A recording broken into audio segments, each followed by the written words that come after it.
Singing in the Rain or Singing in the Rain is better than In the Heights. Also, excuse me if you hear my dogs, they're running rampant today. My honest opinion. I am being completely honest when I say that Singing in the Rain is better than In the Heights in 99% of everything. No one can tell me otherwise. This is a hill I will 100% die on until the end of my life. I don't even care if I go to HE double hockey sticks to have it. I will fight Satan on this hill, and no, I am not joking. Comparisons Part 1. While I am not a fan of romantical films or musicals in general, I have said this, Singing in the Rain is the exception. But before I get into that, both films use musical narrative to drive the plot, but one overstays welcome far too much. Roughly 30 minutes into the movie, there's only about 5 to 10 minutes of actual character interaction that's not singing and musical choreography. Don't get me wrong, the choreography is great for both films, which is, typical of every musical. It's not that it's not that impressive. Singing in the Rain, on the other hand, does not overstay its welcome with the musical narrative and musical sections in general. Well, except for that, you gotta make them laugh one. The ending was just Cosmo kicking the floor and laughing, which is really weird, and I was really uncomfortable. And yeah, the musical narrative does progress the plot, but it was unneeded and in the Heights. Like, you could have just made the characters talk it out. You don't need 20 minutes of musical narrative at 30 minutes into the movie. I mean, I know it's a musical, but holy crap!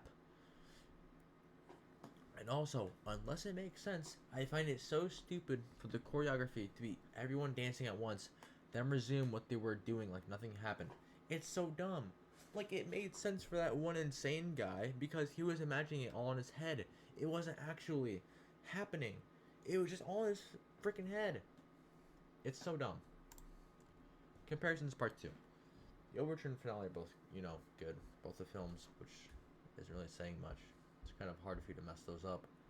Additionally, there wasn't much reprise in either of the film's musical narratives, except for In the Heights saying, "In the Heights." Though there's one thing I will say, the showstopper from In the Heights is better than Singin' in the Rain's showstopper.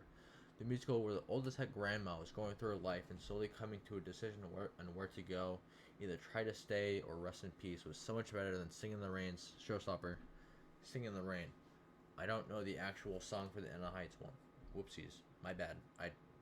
It's a good song. I don't really care. Stuff that I like slash dislike about both. Part 1. Again, I hate it when everyone just does random dance choreography. Like in the middle of the street. And then just go back to like it's normal. Singing in the Rain didn't do that.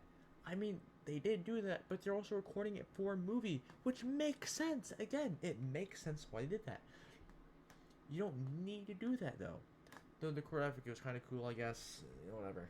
While both the main characters of both the musical films, also main characters with quotations, since In the Heights kind of has multiple, of both musicals are love-struck idiots. At least there are mostly likable, reasonable, and smart characters in Singing in the Rain.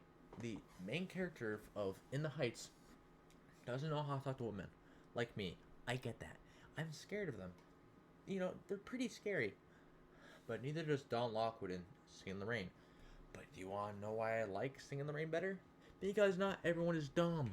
Besides the grandma and the kid, working with it, my character in the Heights, the only two characters I like. Like, the love interest proceeds to ask out the main character for a dance, then literally shakes her rear against every man at the party.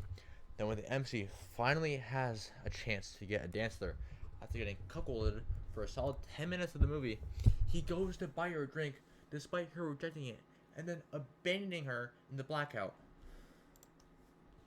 Stuff I dislike about both Part 2. Let's also mention, well, I don't know why I should not mention.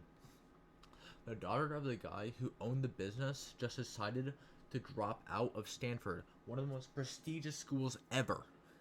That must have been a lot of money. Like a lot of money.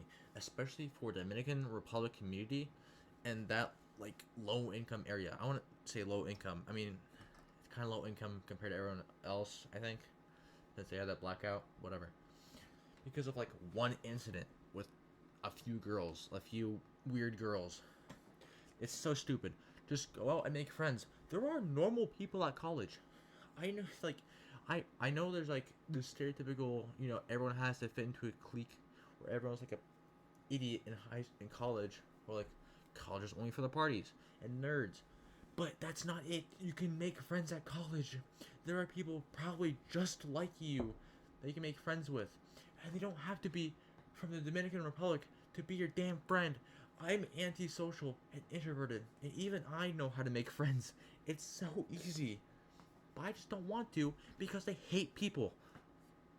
Oh, and how the heck did they just walk on the side of the building? Like, I know it's meant to be an expression, but just why? The kid and the grandma are the only likable characters. Holy crap.